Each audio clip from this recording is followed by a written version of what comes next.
কিছুমান মানুহে আইডলগ বা যোনে বেয়া পাইছে सासे रिपर्टारा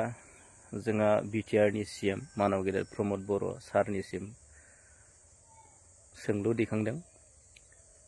जोबोद मिथिनो गोनां सोंलु दिखांदों मानोना बे दोलोनिफ्राय बै दोलोआव बे दोलोनिफ्राय बै दोलोआव हाबलाय ओंखारलाय बिनि सायाव सोंलु दिखांदों दा जोंहा आसामनि चिफ मिनिस्टार हिमन्त बिश्व शर्माखौ मानो थेंक्स जासिखो नोंथांमोना नैबे भिडिअनि गेजेरजों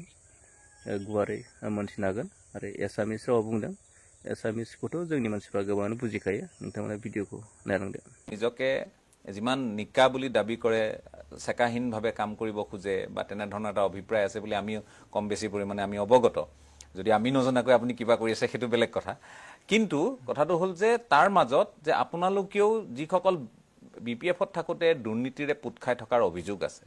তেনে লোকসকলক বা মন্ত্ৰিত্বৰ কালতো কোনোবা থাকিলে চন্দন ব্ৰহ্ম আহিল মই কোৱা নাই যে চন্দন ব্ৰহ্ম দুৰ্নীতিৰ পুত খাই থাকে কিন্তু অভিযোগ আছিল নাই বুলি আপুনি মই কোনো ক'ব নোৱাৰে এতিয়া খাম্পা বৰগোহাঞিক আকৌ আপোনালোকৰ তাত সামিল কৰাৰ কুচকাৱাজ গতিকে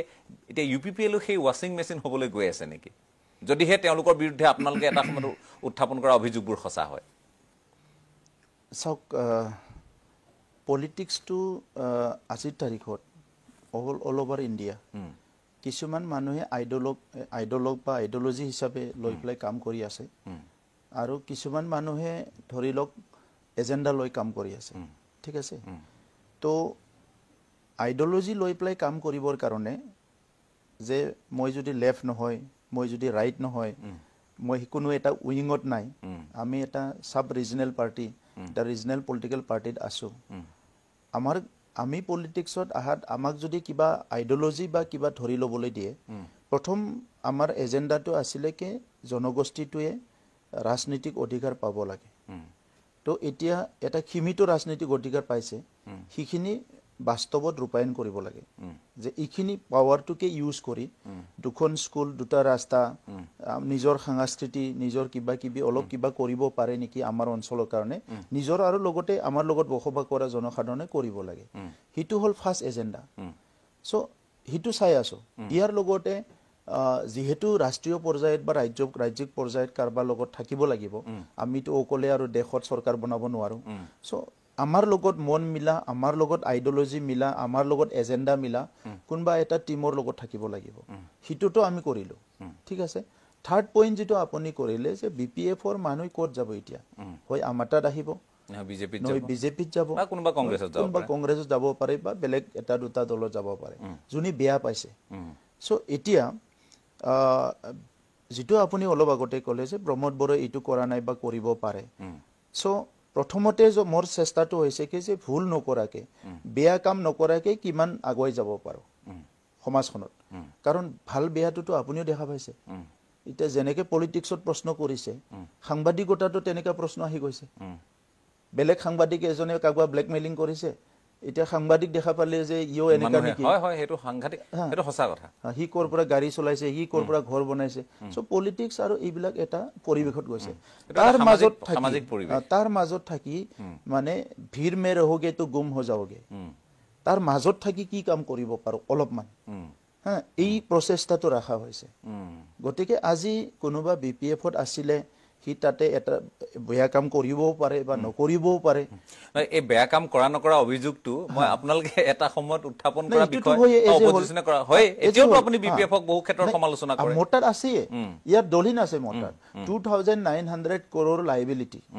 ইয়াৰ ভিতৰত 1500 কোটি টকা কোনো হেড নোহোৱাকে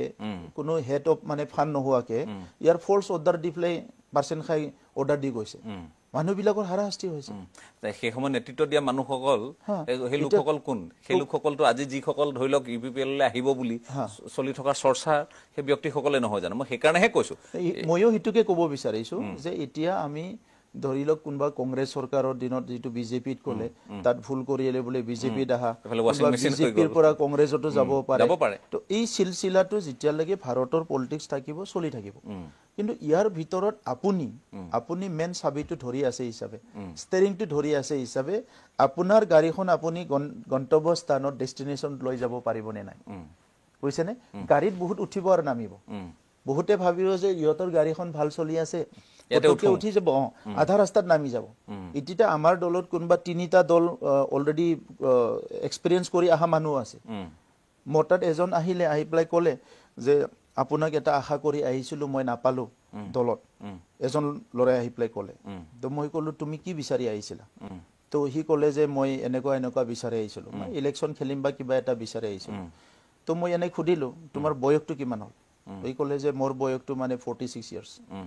মই সুধিলোঁ যে তুমি আমাৰ দলত আহা কিমান দিন হ'ল? সি ক'লে 1 বছৰ। তো তুমি মোৰ তাত আহি 1 বছৰত তোমাৰ নহ'ল, বাকী 45 ইয়াৰ্ছত তুমি কি কৰি আছিলা? মই তেখেতক সুধিলোঁ। চ' এতিয়া এই কথাবিলাক আপুনি যদি এনালাইচিছ কৰে, এনেই ক'বলৈ ভাল, ৱাশ্বিং মেচিন কিবা কিবি সেইবিলাক, কিন্তু বাস্তৱটো চাব লাগিব। আজি ডক্টৰ হিমন্ত বিশ্ব শৰ্মা ডাঙৰীয়াই অসমখন কেনেকৈ ডেভেলপ কৰিব বিচাৰিছে, তেখেতৰ চিন্তাধাৰাটো আমি বুজি পাব লাগিব যে অসমখন উন্নত ৰাজ্য গঢ়াৰ কাৰণে যিটো কাম কৰিছে তাত কোনটো বিষয়টো তেখেতে গুৰুত্ব দিছে। মানে এটা ছেকশ্যনেটো কৈ থাকিব যে তাৰ কোৱাই কাম, এই কাৰণে গানো ওলাই গৈছে, লোকটো কেহেংগে, হা কেহনা উনকি কেহনা, তো এইটো ওলাইছে। কিন্তু আমি যেতিয়া দায়িত্বত আহিলো আমি কি কৰিম? তো সেইকাৰণে আজি BTCত যে ইটো মোৰ গাড়ীত বহুতে উঠিব, গাড়ী নামি যাব, কালি গাড়ীখন খালীও হৈ যাব পাৰে, পৰহি আকৌ গাড়ীখন ভৰ্তি হৈ যাব পাৰে। চ' গাড়ীখন কিমান ভৰ্তি কিমান খালী হৈছে ইটোৰ লগত এতিয়া সময় নাই। এতিয়াৰ সময়টো হৈছে যে ৰাইজে 5 বছৰ সুযোগ দিছে, এইখিনি সময়ত কিমান ভাল কাম কৰি যাব পাৰো। আৰু যদি পিছত সুযোগ দিয়ে আৰু কাম কৰিব লাগিব। সুযোগ নিদিয়ে, সাপোজ এইকেইদিন মই কৰি আছো, অহা কালিলৈকে মোৰ দায়িত্ব আছে, এই 12 ঘণ্টাত আৰু কি কাম কৰি যাব পাৰো, সেইটোহে ডাঙৰ কথা মই এনেকা ভাবো।